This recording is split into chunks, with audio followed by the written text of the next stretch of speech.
Hello again, back at it again with another live stream. We haven't done this in a while, and the last time we did it, I believe we were exploring a new alto cornet, kind of, right? The French Besson cornet. I believe it's French Besson. I still haven't made any progress on that. I was away for the whole summer, and I intended to continue to do my live streams. Some of you that are watching this at some point may have been my students over the summer, and I hope you are. And I'm sorry I couldn't do it while I was there. It was just not really possible. So we're back, I guess. And I have a little bit of sort of noisy feed, so I will check this later and make sure that it's not terrible, and I will take it down if I need to. But I just wanted to do a quick one today and just walk through some of the audition material that is for tomorrow's audition. So this shouldn't be like a huge advantage to anyone, even if they do see it. I just wanted people to be able to look at this and sort of compare and contrast what they've been doing. Normally I will make one of these way in advance, but it just wasn't possible. Like I said, over the summer I barely could make some videos that I just got posted, and those were for a different professional thing. So, but anyway, my Beacons page is up now that has all my links to various things, and I will be working on my website soon. So if you're watching this live-ish, then you should be able to go to that page now. It's just beacons.ai/tptprof, Trumpet Prof. And if you have met me in the last about 2 months, I've probably given you an NFC tag that looks, wait, I have one in my pocket. Looks something like this, and that will always take you to that page, and unless something happens to that page. Well, it'll always try to take you to that page. I can't program it once I gave it to you. So anyway, I'm working on that as a different kind of marketing plan so that people can access what I'm doing. But anyway, this is about Carmen. And now, first things first, if you have a C trumpet, that's the way to go. If you're not one of my students and you're like, oh, this isn't going to be relevant, this is the second suite from Carmen, the opera, right? But this is the orchestral suite. And it gets played quite a lot, actually. Both of the suites get played a lot, usually together, in my experience, but I've heard them a lot, they do get done a lot separately. So I thought we would just look through, I have both the first and second trumpet parts here, and I want to try out our whole new setup. So I know that the lighting is a little bit different. It's very harsh right here. Not much I can do about that for the moment, but yeah, you can see we have some new tables and things, and you can see this is a new trumpet that we'll do a video on soon. A new old trumpet, I should say, that my dad loaned me for the time being, and then some other things over here as well. But anyway, so getting right into it, let's see if I can remember to mute things again as well. Let's do a little sound check. Why don't we, right?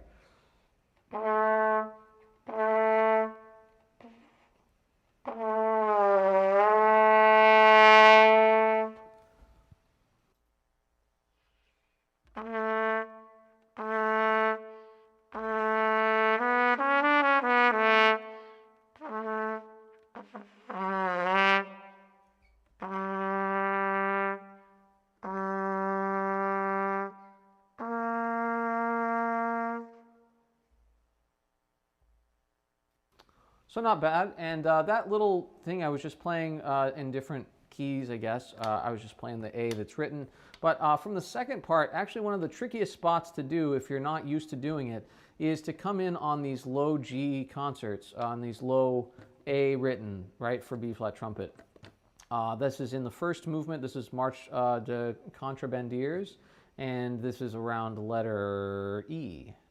And so it's not really, it doesn't look like a hard spot, and it's not, but you have to really know what's going on in the whole piece. So let me sort of explain and do at the same time. So you've got these really sort of light flute lines. And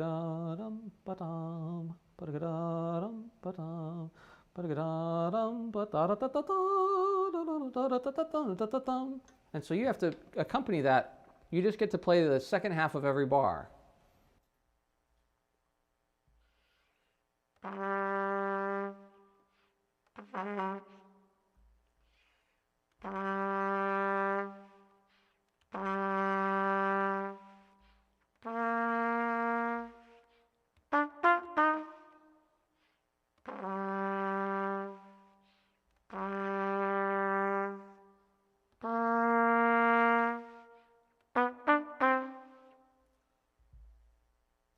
So again, it doesn't seem like a hard thing to do, and I'm still messing it up. The trick is to not get out of position, and that's what I did the time I missed a note. I played just fine, and then I went, right? Messed it up. So if you can just stay as if you were playing a long tone, right? Just stay in it. And you still might miss it like that.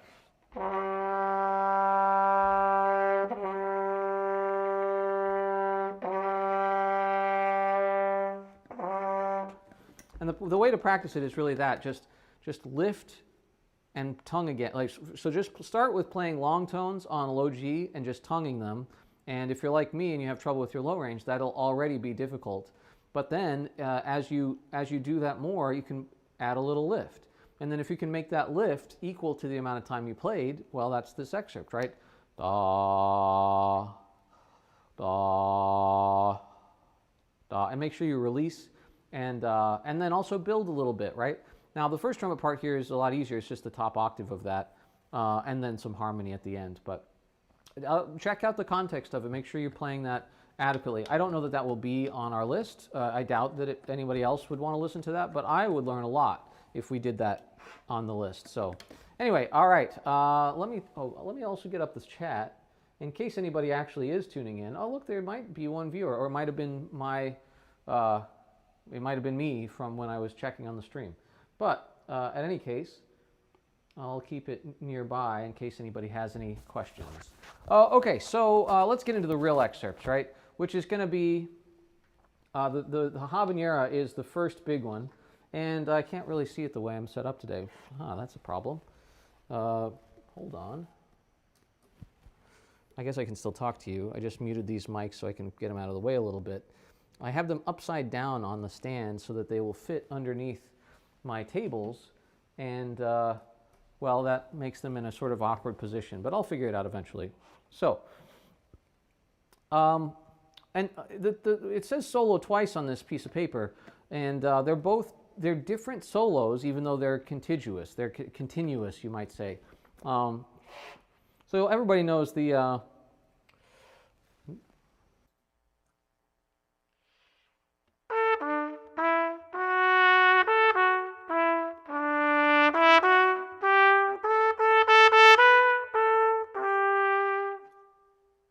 Right, everybody knows that solo. But the one that I really think about the Doc album a lot on this, and the various Carmens that he's recorded over the years. But he has that beautiful soaring sound that just is impossible. And you never play in an orchestra the way that Doc sounds, but you can still go for the character of that sound. I don't know, reach, is that a word I can use? Just the way that it carries, right? And that's what the first 8 bars here, before B, were just sort of in the middle of the page there, or at the bottom of this page. You can get all this on IMSLP for free, by the way, so if you're just interested in looking at it.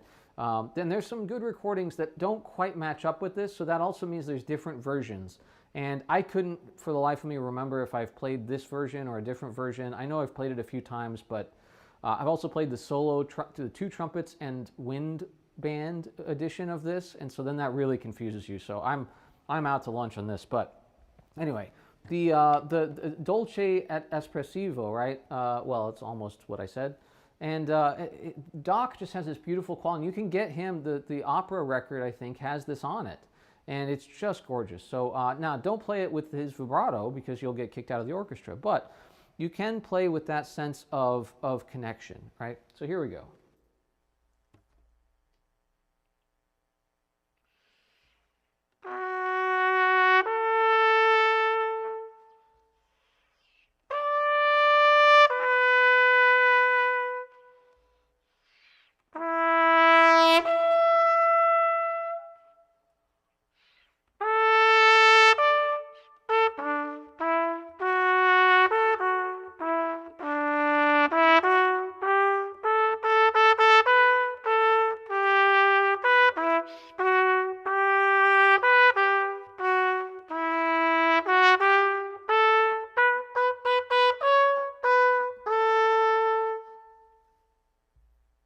right? That's the idea. And I'm taking just a tiny bit of time on the beginning of the 16th notes, but then making it up, just so that it feels held back a little bit.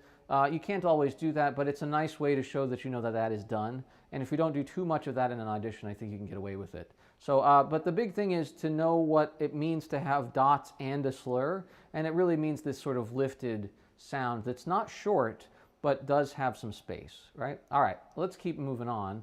I don't think there's much left in the second trumpet, so I'm not gonna continue to look at that part. But somebody, come in the chat and come after me if I'm wrong about that. You also notice that I played that on the B-flat trumpet, or sorry, on the C trumpet. On the B-flat trumpet, it's, well, I guess I've never done it, and I should do it in the sake of, for the sake of being thorough. So I won't play it all, but this brings up an interesting thing that we should talk about more on this stream, which is how to do basic things, right? I've got some, good.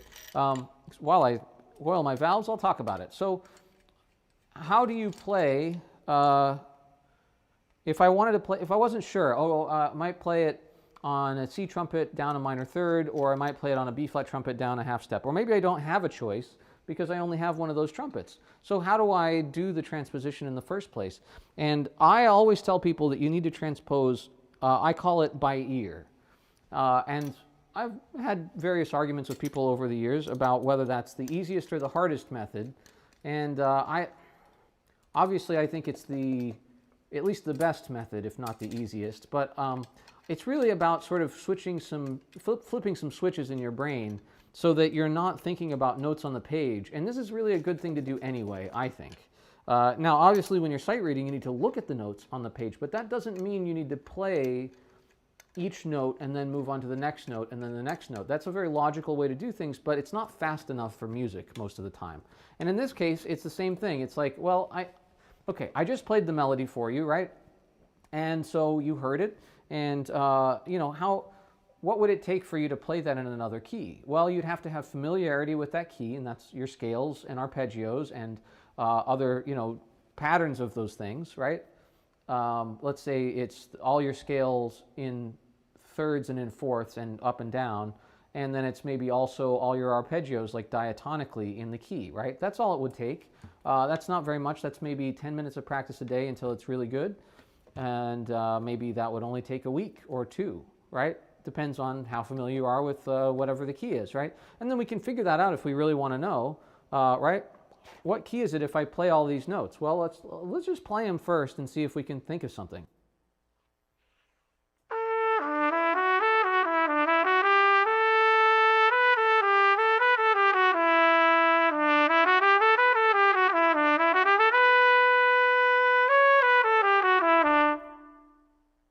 Seems like E major to me, right? So if I just think about playing in the key of E major, and I'm familiar with that key, it's an important step, right?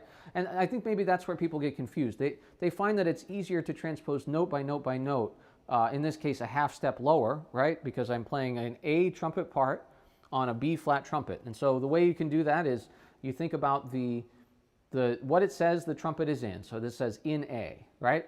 Okay, now whatever trumpet I'm going to play, I have to think about how far that is away. If I just play a C on this instrument, how far is that away from the concert pitch that's listed? So that says in A, so that's an A.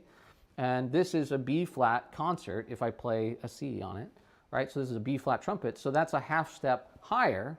And so if I'm going to play this half step higher trumpet on this part, I need to play a half step lower the other way, right? And it's the same with the C trumpet. The C trumpet, if I'm looking at the page and it says a C, that's going to be an A concert, right? Part is in A. And so a C trumpet is a minor third higher than that. So I'm going to need to play down to a minor third. And that's actually one of the reasons we play C trumpet a lot, because all you have to do is if you see a C, you play the name of the part. So if it's a C, then you play down to A on a C trumpet. And then you've at least got the interval to transpose. And I think people stop there and they say, all right, great, so I got the interval, I'm ready to go. I'm just going to keep every note, I'm going to transpose. Again, I've got a B flat trumpet now, A part, so down a half step. I'm going to just transpose everything down a half step, down a half step. Well, okay, but that works all right for some of the notes, but then some of what's an F down a half step? Oh, right, it's an E. but a G is just a G flat, you know, or is it an F sharp, you know, and it depends on how you think of things. So instead, one thing you can do is just say, all right, look, I'm generally in the key of E. If I see an accidental, I'll think about that a little bit. Maybe I will just transpose that one note, and then I'm just going to play the melody. And so, and I'll do that, and then I'll talk about it a little more.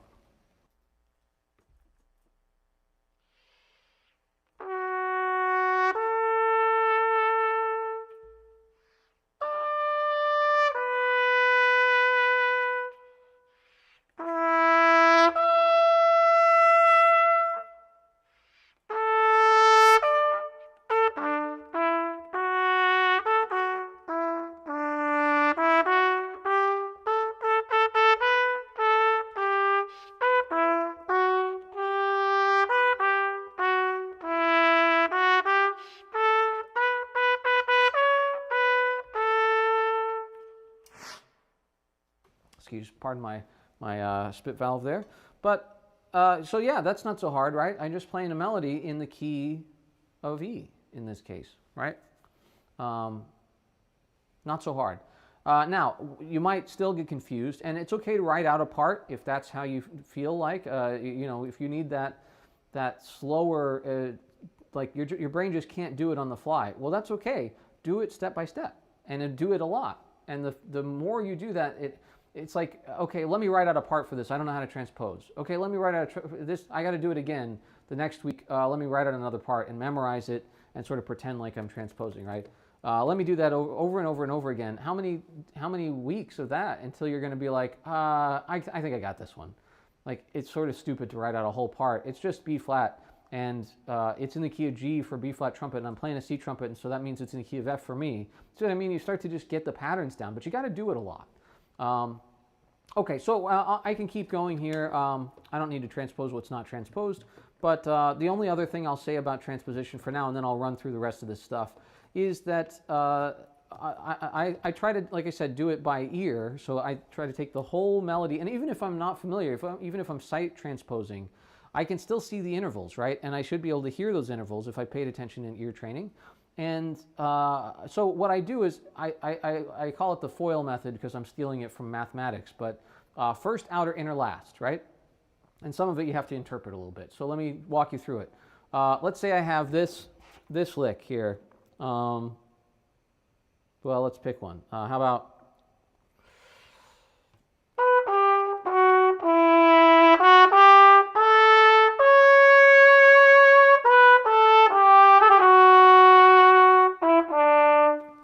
That's the end of this section. Excuse me for not muting. So, okay, first note. The first note is a written D. What's that? A D flat. Great. So I'm going to start on that. Then I'm just going to play intervals. Well, actually, the next one is an accidental in this music, so I'm going to do accidentals as well. That's I believe that's inner, right? Anything that's in there, and that you know I need to look at, in other words. So that's a little interpretive. And then outer, what is outer? Well, outer is the edges of the line. So it goes up and down, right? I'll just play softly. So that's the bottom of that line, and then it goes up from there. So I'm going to transpose just that note that it gets to. So that only, for the first four notes, that only leaves one that I didn't transpose, right? I transposed the first note. The second note was an accidental written, so I had to transpose that, B flat to A. Then the next note I didn't transpose. I just played what made sense. And then the next note was a G written, so I played an F sharp, right? So I didn't transpose all the notes. I transposed just the ones I needed, right? And then, okay, outer again is the top note. And really, you could also call this any skip. Anytime you don't have like a scale or an arpeggio to a note, you could transpose just that note to make sure you get the right one, because sometimes that can be confusing to see visually and also hear. If you do it enough, it doesn't really bother you, but at first, big skips, it's like, well, what is that, a fourth, a fifth, a sixth? Oh my gosh, and it's already too late, right? So it's good to just transpose that one note. That way you get the fingering and the direction, and you'll get a lot closer until you can start to hear that more accurately. And then, like I said, that's outer, and then last is the only one, right? First, outer, inner, last. That's the last note. You don't want to end on the wrong note, so you want to make sure that last note is the right one, right? And that's all there is to it. So that's what I'm going to do, is I'm going to transpose the first note, right? And then any of the outer notes, that's going to be, and then well, sorry, that was the outer notes. Any of the inner notes, right, that are, in other words, changed in some way. So those are all B flats that need to be A's here, right? And then the last note. So here we go. One more time.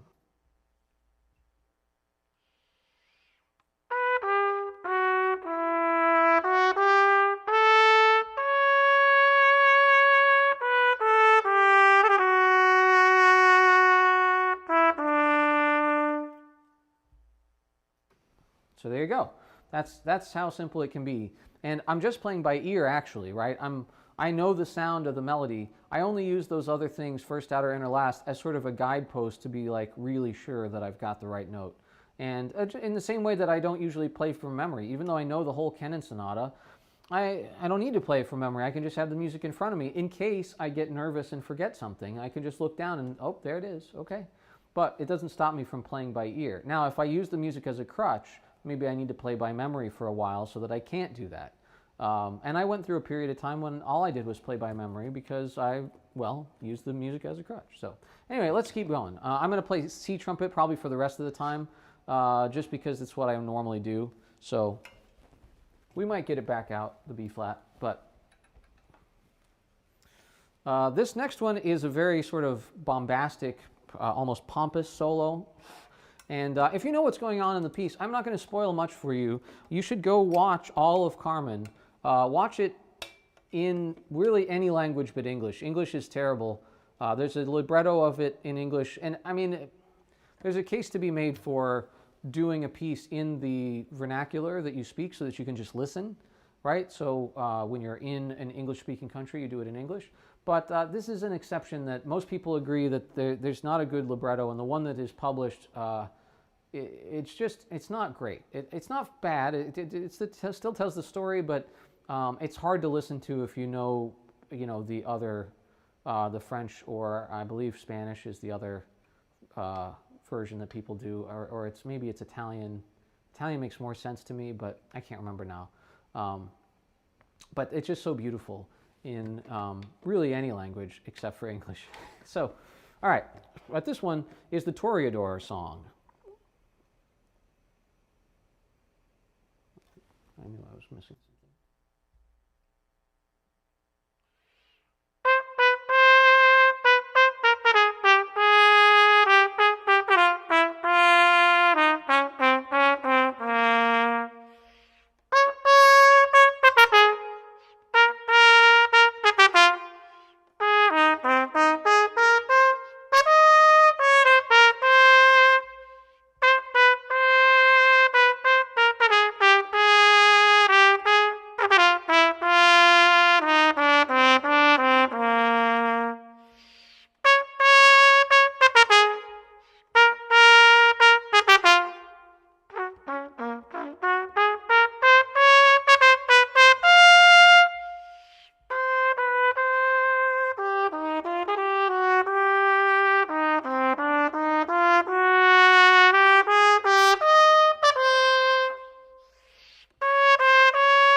So not perfect, I'm sorry to say.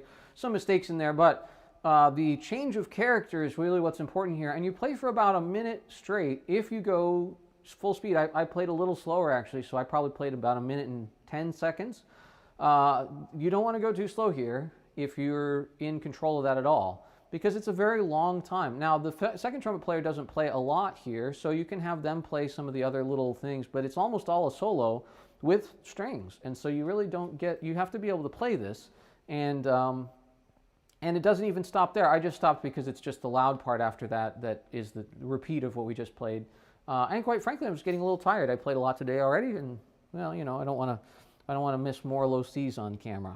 But anyway, that's the idea of that. And actually, I made a mistake in character at B. So another way to play that, I shouldn't say a mistake. That is how it is done on some albums. It's not how I wanted to do it.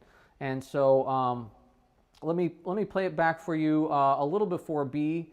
And I don't change character until 1, 2, 3, 4, 5, fifth of B, because that really changes the entire.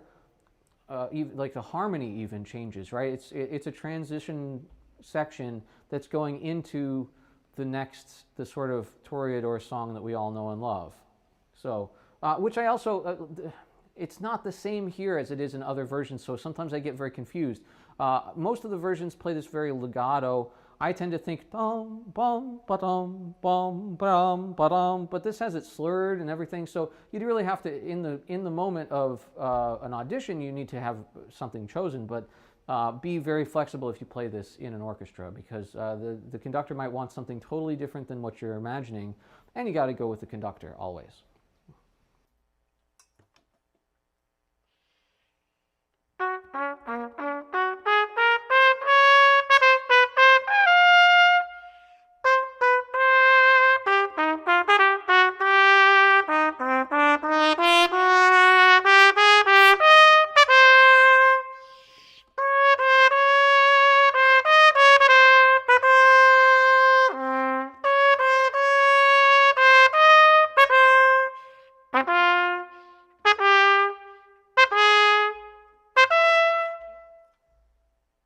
So to bring that sort of,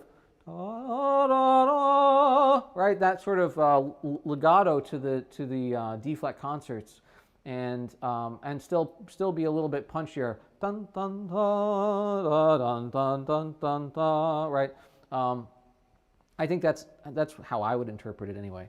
So now the next excerpt should be easy.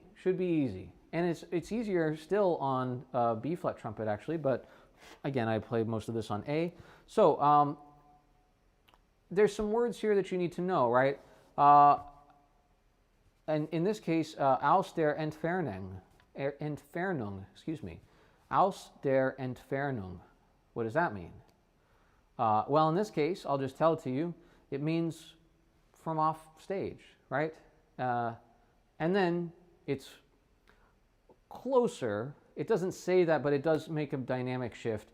In this case, sometimes it's done with 2 players, and you could do that because the second trumpet player is just hanging around, or you do it very far off stage, and then closer but still off stage, and then you come all the way back on. You don't have that long to do it, so it's good to try to do this with 2 people, or even just a spare person who just plays these fanfares. But anyway, this is number 10. Lagarde Montanta, and yeah, let's play it here a couple of times. I'm just going to play it twice in a row, once softer, once louder.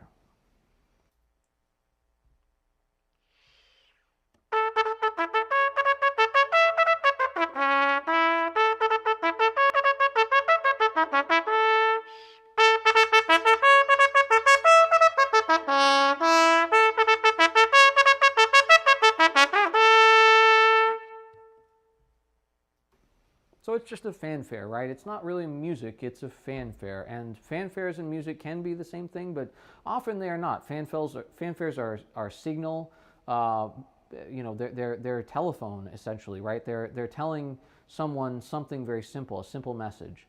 And a lot of times it's just someone has arrived, and other times it's watch out that somebody's coming. But whatever it is, right? Now you want to do a little bit better than I did there. You don't need to miss notes in a fanfare. Again, I'm sorry that my playing is not where maybe it should be. in this moment, but let me try a second time, and I'll do it on the B flat trumpet, just because we did it already once, and like I said, it's easier on the B flat trumpet. It's just you can literally have like a one valve fanfare deal, right? I guess it's true on both trumpets. They're the same length anyway.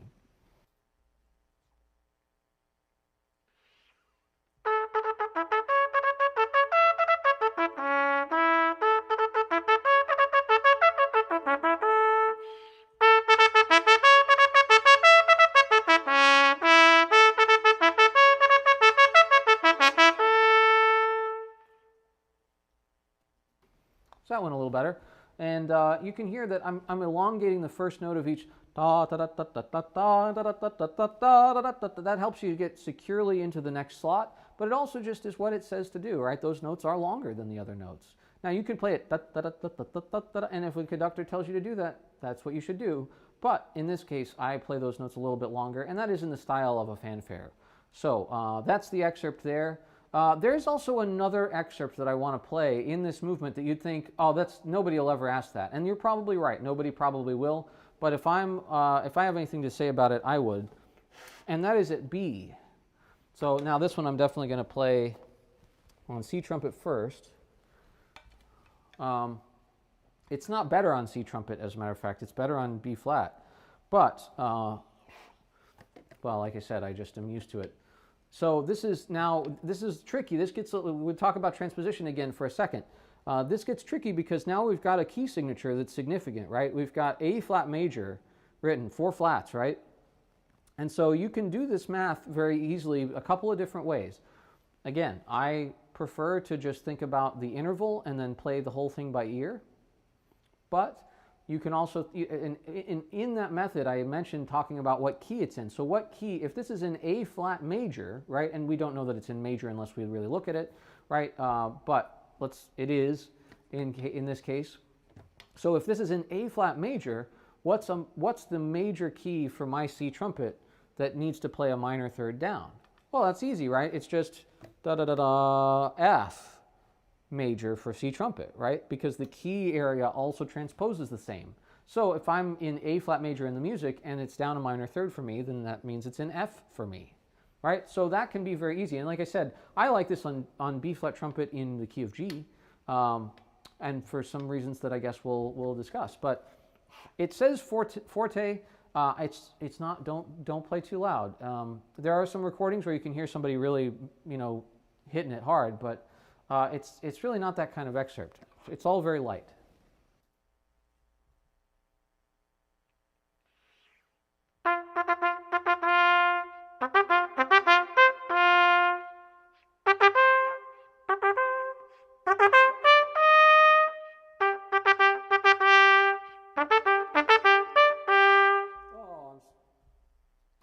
I made a huge blunder. See, this is first outer inner last, and I didn't do outer and last.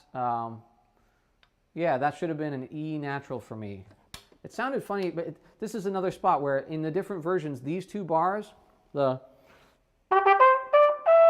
is different. It's in the original real opera or something like that. It's a little less melodic. And so I got confused. Anyway, I'll play it right this time. And let's look ahead and make sure I'm not going to do that again. I think we should be okay.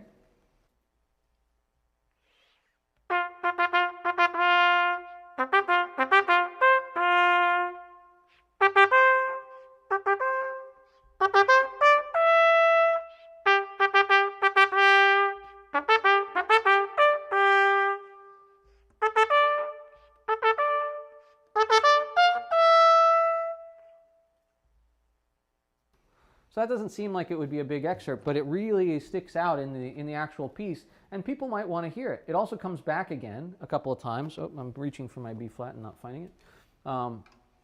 And like I said, it's easier for me to think about on B flat, just because it all just, I don't know, lines up better.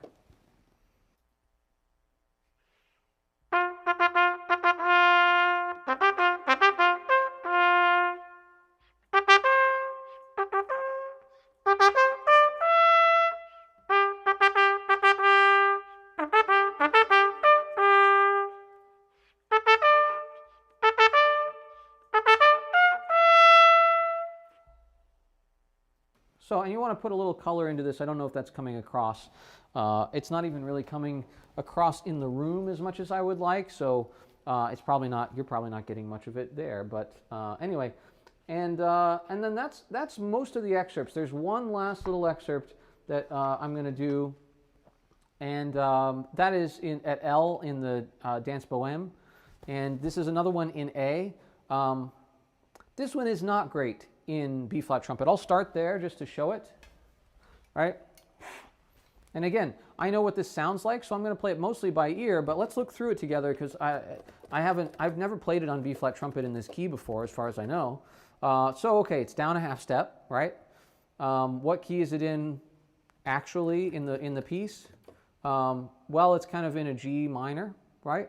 So it's going to put in an F sharp minor for me, which is not my favorite. Da da da da da da bum bum da da da da da da da da da da da. That's just chromatics. Don't get confused about all those accidentals. Da da da da da. Whatever. Da da da da da. Doesn't matter what the fingerings are. It's chromatics should be easy, right?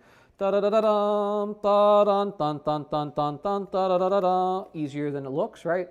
There's D flats and A flats. Oh, that's scary. But it's down a half step, so it's C's and G's, right? Da da da da da da da da da da da. Again, chromatics. Da da dun da da dun dun dun dun dun. Right? Da da da da da da da da. This is a tritone. This is a scary one too. Da da da da da da da da. Da da da da da da da da. Da da da da da da. Dun dun da da da da da. This is another part that's different for me than the original that I played. Ba da da da da da dun dun da da da da dum ba ba da da. Nope. Da da da da da da da da. Right? There we go. So I've worked on all of it now, just singing through it, making sure that all the notes make sense to me. Now I'm going to just run the program and see what happens. And like I said, I would probably not play it on a B-flat trumpet because it's not in a great key, but we just worked on it, so I should be pretty confident that it will go okay. And if I use my first, outer, inner, last, even if that's too many things, right, just do first. First notes of every bar. Let me just transpose that, and then I'll just keep moving that way, right? So here, let's try that.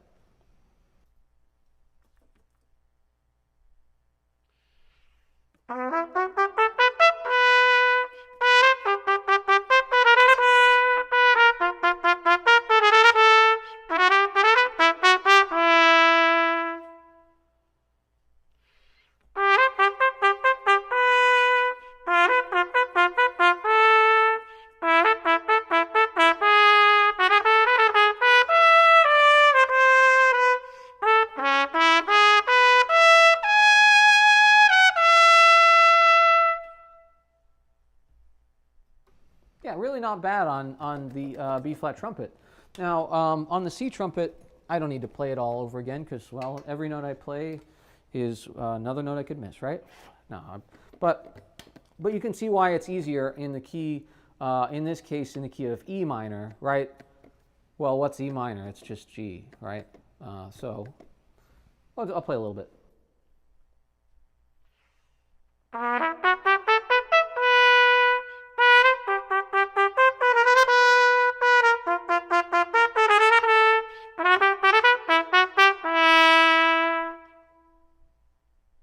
Right, pretty easy. And it doesn't get a lot harder. And the easy parts for B-flat are almost always also pretty easy on C. But sometimes what is hard on the B-flat, especially if it involves sharps, is also easy on the C. And that's why you want both. Even a D trumpet can be helpful sometimes, although it starts to sound different usually. It's too bad we don't actually still have A trumpets. My French Besson, I've played many times on the channel, is in A sometimes, and I wish that it was a more modern sounding instrument because I would use it a lot. I also think that the low A flat trumpet would be really helpful. When something is in a bad sharp key for B flat trumpet, right, and you play it on a C trumpet, well then you get to go down a whole step. But what if it's in a bad flat key for B flat trumpet and you'd like to go up a step to take away some of those flats, right? Well, there is no trumpet for that, but the A flat trumpet would be it. So anyway, I've been on here now 40 minutes, and that's way too long to just do these little excerpts, but I hope that this has been helpful for you. I hope that you've learned something, and I hope that you'll keep coming back. I plan to do this more regularly as now we're back to school, and yeah, it's part of my, I consider this part of my job because this is how I educate people who aren't already studying with me. And I will always, as long as I possibly can, do it for free. Like I said, I have a Beacons page now that has all my links in it. And one of those links is free lessons. You can have anybody can have a free lesson anytime they want over Zoom, or if they can come to ECU where I teach, or in my house, or whatever. I want to do that. So and I never charge as long as you practice. Now, if you don't practice, well, it can get very expensive very quickly, because think of all the lessons you had when you did practice, and I'm going to charge you for all of them now, right? No, not really. But yeah, I don't usually see people who don't practice because, well, I don't charge, and so then it's not worth my time because I'm not getting paid, and you know, they're not learning anything. So anyway, but that's, if you're watching this stream, that's not you. So please find that page, click on the link. It's in all of my bios now. So go find that, click on the link, have a free lesson, and you know, tell me what you want to know about, and I can do it on the stream as well. All right. Hopefully I'll see you next time.